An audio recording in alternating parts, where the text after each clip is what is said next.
अब कुछ रूल समझेंगे जो इलेक्ट्रिक सर्किट में काम करते हैं।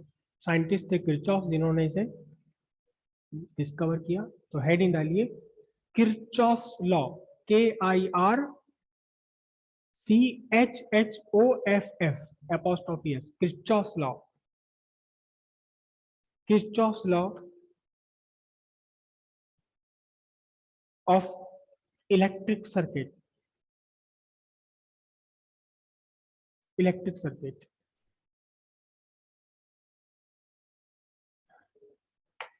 फर्स्ट लॉ है, दो लॉ है इनके किरचॉफ के इलेक्ट्रिक सर्किट से रिलेटेड। फर्स्ट लॉ जिसे कहा जाता है लॉ ऑफ जंक्शन। क्या कहा जाता है इसे? Law of junction. क्या कहते हैं ये एक जंक्शन है। जंक्शन समझते हो? जहां दो या दो से ज्यादा तार आकर के जुड़ रहे हो, वो जंक्शन कहलाएगा। जैसे सर्किट में हम बनाते हैं, देखो जैसे यहाँ यहाँ अपने ये पॉइंट जंक्शन है। यहाँ तीन तार आपस में आकर जुड़ रहे हैं, ये जंक्शन है। ये जंक्शन है, यहाँ एक दो तीन तार आकर के आपस में जुड़ रहे हैं। यहाँ तीन कनेक्टिंग वायर्स आपस में आकर के जुड़ रहे हैं। तो जंक्शन लॉ क्या है? Kirchhoff junction law. इन्होंने देखा, इन्होंने 5-7 तार एक साथ जोड़ दिए कहीं पर सर्किट में, एक जगह 4-5 तार जोड़ दिए। एक तार से करंट आ रही थी I1, दूसरे तार से करंट आ रही थी I2, तीसरे तार से करंट जा रही थी I3, चौथे तार से करंट आ रही थी I4, पांचवें तार से करंट जा रही थी I5। तो क्या देखा उन्होंने कि सर्किट में किसी भी जंक्शन पर सर्किट में सारी की सारी करंट्स का सम हमेशा जीरो होता है। सारी की सारी करंट्स का सम हमेशा जीरो होता है, चाहे एक तार हो, दो तार हो, 10 तार हो, 50 तार हो। मतलब क्या हुआ इसका? कि जितनी करंट जंक्शन की तरफ को आ रही है, कितनी करंट आ रही है जंक्शन की तरफ? कौन कौन आ रही है? जंक्शन की तरफ आ रही है करंट I1, दूसरी करंट और आ रही है कितनी?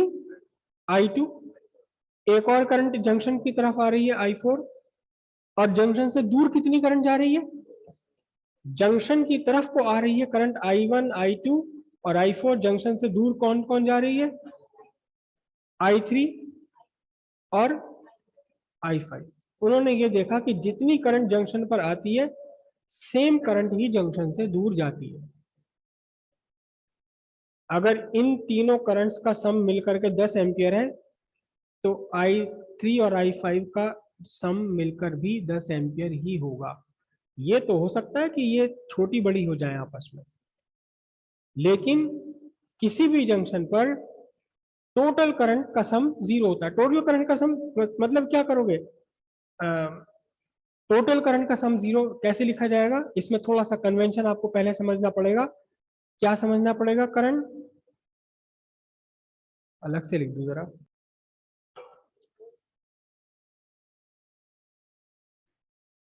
Electric current towards the junction क्या लिखी जाएगी? Positive. Electric current away from the junction क्या होगी? नेगेटिव। कौन कौन सी करंट थी वहां टूवर्ड्स द जंक्शन? I1 और I2। I3 कैसी थी? Away from the junction. I4 कैसी थी? Towards the junction. I5 कैसी थी? Away from the junction. ये सब मिलकर के जीरो। मतलब current towards the junction positive, current away from the junction negative. या सिंपल सी बात है, सिंपल सी बात आपको क्या याद रखनी है? क्या? Sum of all the currents, sum of all the currents towards the junction equals what? Sum of all the currents away from the junction. Junction की तरफ आने वाली total current is equal to junction से दूर जाने वाली total current. This is Kirchhoff first law. कोई reason दे सकता है कि ऐसा क्यों होता है? कोई बता सकता है कि ऐसा क्यों होता है? जंक्शन लॉ है. Junction law is nothing but the conservation of charge. Law of conservation of charge. Simple सी बात है. इलेक्ट्रिक करंट है क्या? Electric current flow of charge है. ये आपका जंक्शन है. ये जो करंट I1 हमने लिखी, I1 हमने करंट लिखी, इसका मतलब this is the rate of flow of charge. ये फ्लो ऑफ चार्ज है. क्या है? फ्लो ऑफ चार्ज है. कहां है? Towards junction. जंक्शन की तरफ को होने आने वाला चार्ज है. इसी तरह करंट अगर I2 लिखते हो तो ये भी क्या है? ये जंक्शन की तरफ आने वाला चार्ज है. और अगर I3 आप लिखते हैं, जंक्शन से दूर जा रहा है, तो ये क्या है? This is the flow of charge. कैसा? Away from the junction. Simple सी बात है. पर यूनिट टाइम, एक सेकंड में जितना आएगा उतना ही तो दूर जा सकता है. जितना आएगा उतना ही तो दूर जा सकता है. चार्ज ना तो आप क्रिएट कर सकते ना खत्म कर सकते. जंक्शन पर ना तो चार्ज कहीं से बन रहा और ना चार्ज यहाँ कहीं खत्म हो रहा. तो जितना चार्ज आएगा पर यूनिट टाइम, एक सेकंड समझ लो, एक सेकंड में I1 एक तरफ से आया 2 कूलम चार्ज, इधर से आया 5 कूलम चार्ज, तो एक सेकंड में यहां से दूर कितना जाना है? इसको 5 और 2 7 ही जाना है. यहां से जितना चार्ज जंक्शन पर आ रहा है उतना ही चार्ज जंक्शन से दूर जाएगा. ना तो जंक्शन पर चार्ज आप खत्म कर सकते, डिस्ट्रॉय कर सकते, ना जंक्शन पर चार्ज को क्रिएट कर सकते. ना बढ़ सकता ना घट सकता. तो जितना आना है उतना ही दूर जाना है. तो सिंपली क्या है ये कंजर्वेशन ऑफ चार्ज. हेडिंग डालिए. The algebraic sum of all the currents at a junction is the algebraic sum of all the currents at a junction in a circuit is 0.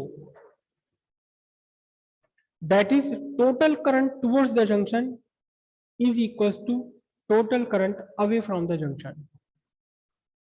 Note लिख लीजिए इसमें.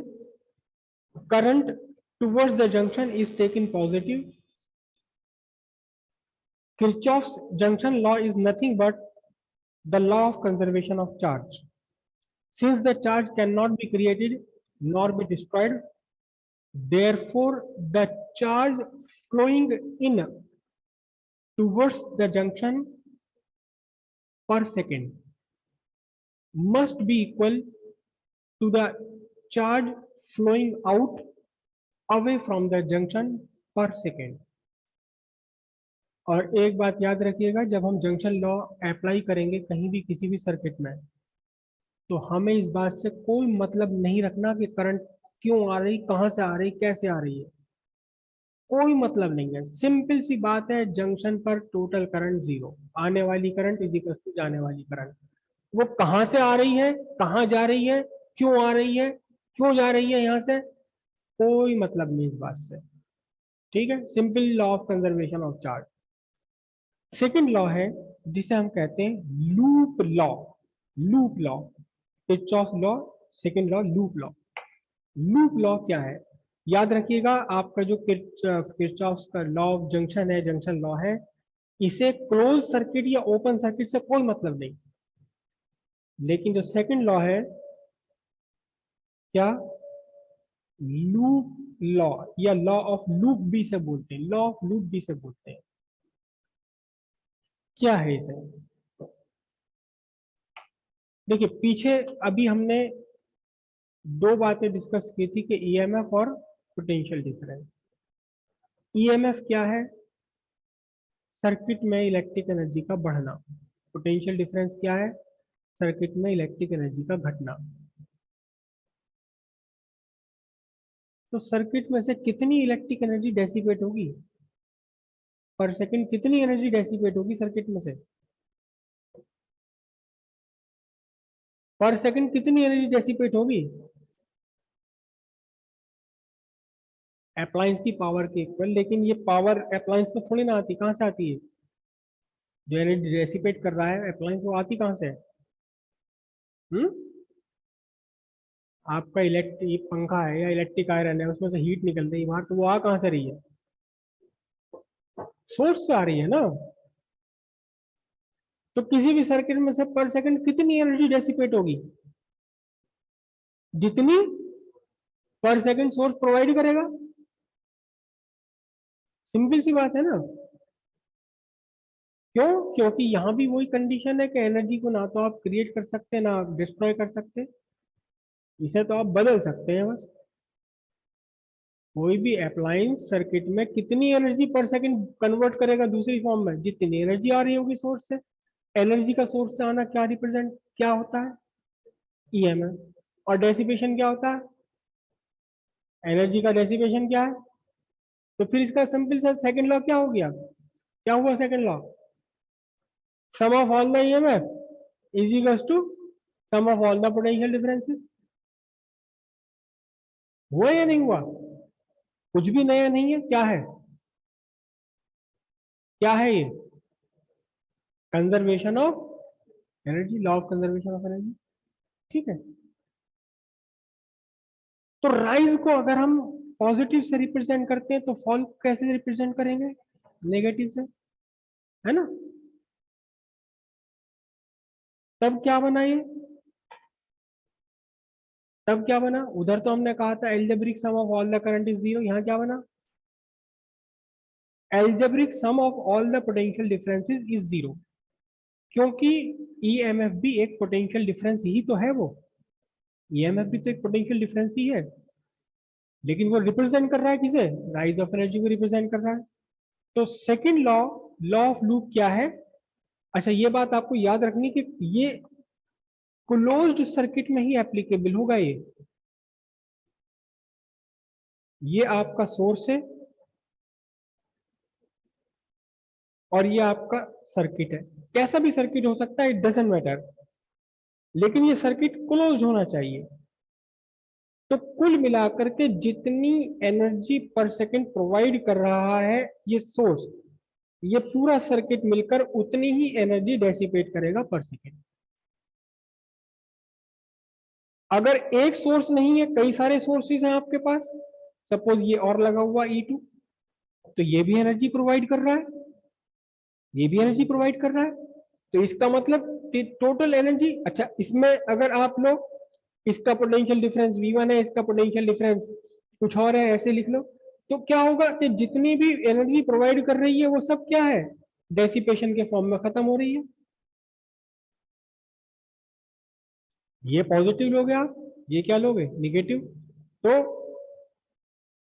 मैंने क्या लिख दिया, ये summation of E plus summation of V equal zero, इसे negative लेना पड़ेगा। तो कुल मिलाकर के summation of E equal summation of V, यहां दोनों तरफ पॉजिटिव लिया जाएगा। Sum of total EMF is equal to the sum of all the potential differences. यही आपका क्या है? लूप लॉ है। लेकिन ये किस में होगा? ये सब किस में होगा? बल्कि मैं यहाँ एक वर्ड लगा दूं, डेल्टा वी, क्योंकि ये पोटेंशियल डिफरेंस है, पोटेंशियल डिफरेंसेस का सम है ये, और ये ईएमएफ का सम है। करेक्ट। तो लूप लॉ क्या हुआ, लिख लीजिए इसे। लूप लॉ लिखिए। In a closed electric circuit the sum of all the potential differences is zero. That is, the sum of all the EMFs is equal to the sum of potential fall. जो पहले भी शायद आप लिख चुके हैं, direction of EMF is from negative terminal of cell to the positive terminal of cell. लिखा हुआ पहले ये, direction of EMF is from negative terminal of cell to the positive terminal of cell. Kirchhoff's Loops law is nothing but the law of conservation of energy. Since the source increase the energy and other components dissipate the energy, and hence in a closed loop, total increase in energy is equal to total fall of energy. एक circuit बना रहे हैं, simplest form, simplest circuit है बिल्कुल.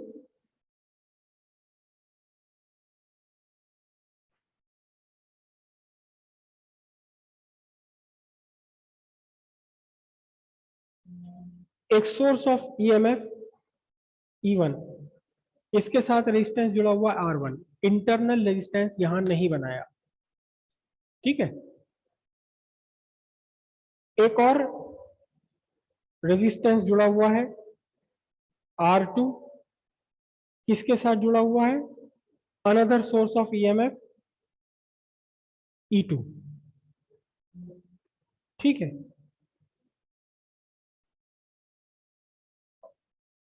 एक loop ये बन गया और ये सब मिलकर के एक और रेजिस्टेंस से जुड़े हुए R3 से,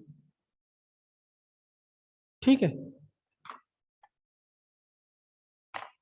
सोर्स ऑफ ईएमएफ E1 है, positive terminal, negative terminal, positive terminal, negative terminal. E1 कहां काम कर रहा है? E1 आपका काम कर रहा है कैसा? Anti clockwise. मतलब सोर्स E1 सर्किट में एंटी क्लॉकवाइज करंट ड्राइव करने की टेंडेंसी में है, और सोर्स E2 ये भी एंटी क्लॉकवाइज काम कर रहा है सर्किट में, नीचे वाले सर्किट में. केवल इस सर्किट में एंटी क्लॉकवाइज, ऊपर की बात ऊपर के साथ देखी जाएगी. अब इसके डिफरेंट पॉइंट्स हम ले लेते हैं.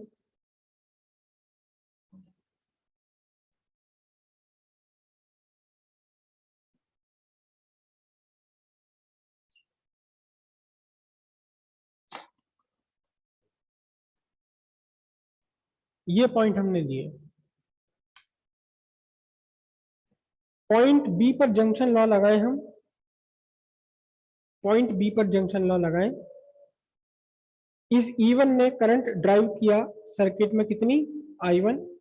E2 ने कितनी करंट ड्राइव करी? I2.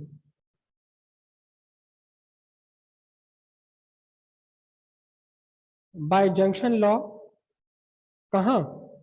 Eight B. B point पर जंक्शन लॉ आप लगाएं तो कितनी करंट है टुवर्ड्स द जंक्शन? I1 भी टुवर्ड्स द जंक्शन है, बी की तरफ आ रही है, और I2 भी टुवर्ड्स द जंक्शन है, जंक्शन की तरफ आ रही है.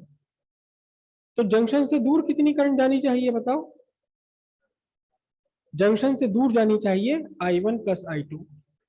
Total current towards the junction is equal to total current away from the junction. कहीं कहीं किसी किताब में इसको I3 भी लिखा है या I लिखा है, लेकिन अगर I3 या I लिखा है तो उसे फिर बाद में हम I1 प्लस I2 सब्स्टिट्यूट कर देंगे. ये करंट कितनी है? I1 प्लस I2 करंट चली यहां, और जितनी करंट E2 से E2 ने भेजी थी उतनी करंट इसने सर्कुलेट कर ली वापस, कितनी? I2. और ये करंट कितनी हो गई?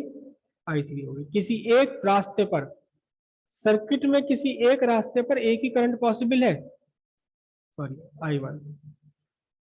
अगर इस रास्ते में यहाँ I1 करंट है तो इसके पीछे भी जहां तक भी वो रास्ता है, जहां तक भी वो कंडक्टिंग वायर लगा हुआ है, सब जगह कितनी करंट होगी? I1 ही करंट होगी. बी जंक्शन पर टुवर्ड्स द जंक्शन कितनी है? I1 and I2. तो अवे फ्रॉम द जंक्शन कितनी? I1 plus I2. पॉइंट जी पर टुवर्ड्स द जंक्शन कितनी करंट है? पॉइंट जी पर कितनी करंट है towards the junction? I1 plus I2. तो जंक्शन से दूर भी कितनी जानी चाहिए? I2 भी जानी चाहिए जंक्शन से दूर, और I1 भी जानी चाहिए जंक्शन से दूर, ठीक है. तो by junction law at B क्या बनेगी आपकी? चलो मैं इसको I3 लिख देता हूं, थोड़ा सा लिखने में आसानी हो जाएगी. I1 plus I2 is equal to what? I3. Correct. ये तो जंक्शन लॉ हो गया. और जी पर क्या होगा? जी पॉइंट पर कितना होगा? I3 आ रही है, I3 is equal to what? I1 plus I2. I3 is towards the junction, और अवे फ्रॉम द जंक्शन कितनी है, I1 है और I2 है, तो I3 equals to I1 plus I2। ये तो जंक्शन लॉ हुआ। अब लूप लॉ लगाते हैं, देखिएगा जरा ध्यान से। एक लॉ मैं, एक लूप पर मैं लगा के दिखाऊंगा, अगले लूप पर फिर मैं आपसे पूछने वाला हूँ।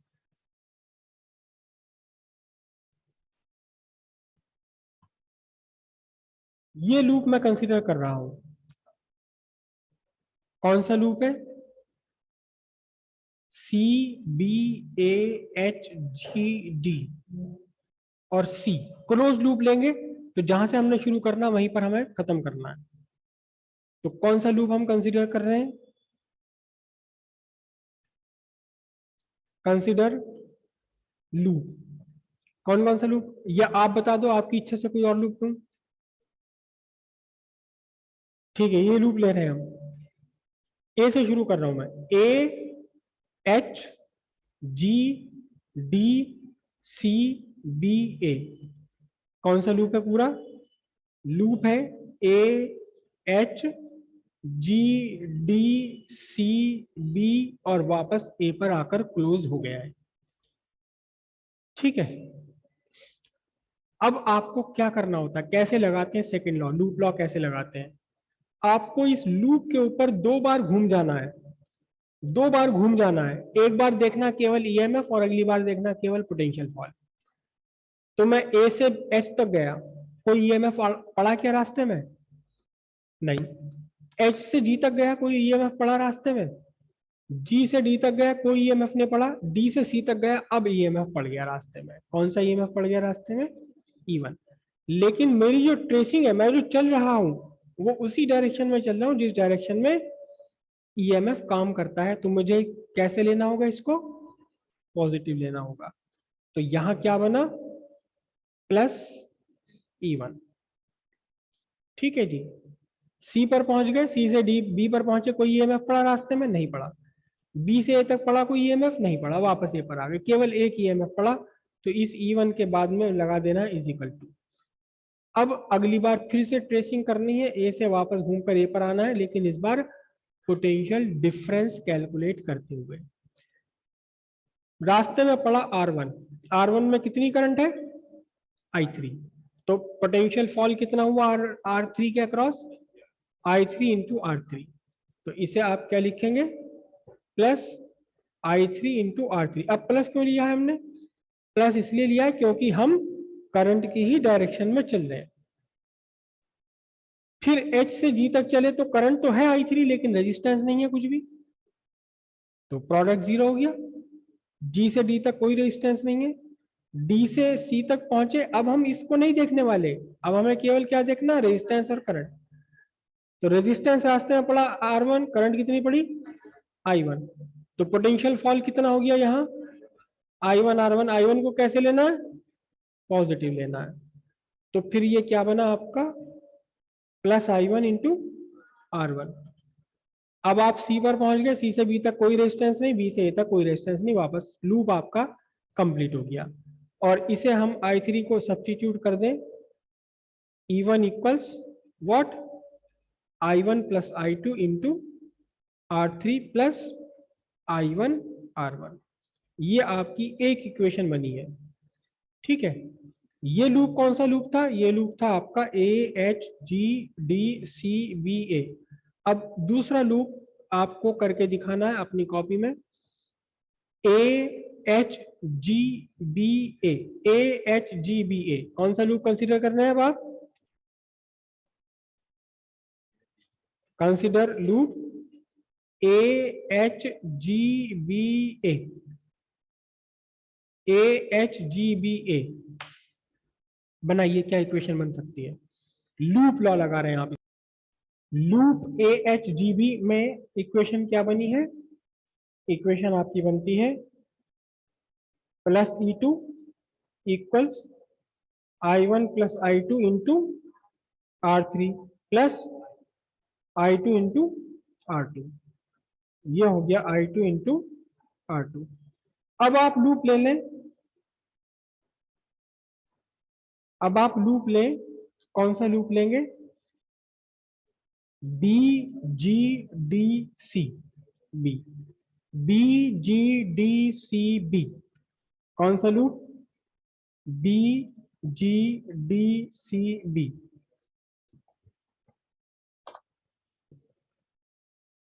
आप यहां से यहां तक चले, बी से सी तक आपको पड़ा रास्ते में E2, लेकिन आपकी ट्रेसिंग उल्टी है, ईएमएफ से अगेंस्ट है, तो आपको लिखना होगा -E2। फिर आप आगे चले, जी से बी डी तक कोई ईएमएफ नहीं, डी से आई तक फिर सी तक एक ईएमएफ पड़ा, और आप ईएमएफ की ही डायरेक्शन में चल रहे हैं, तो इस ईएमएफ को आपने लेना होगा क्या? E1।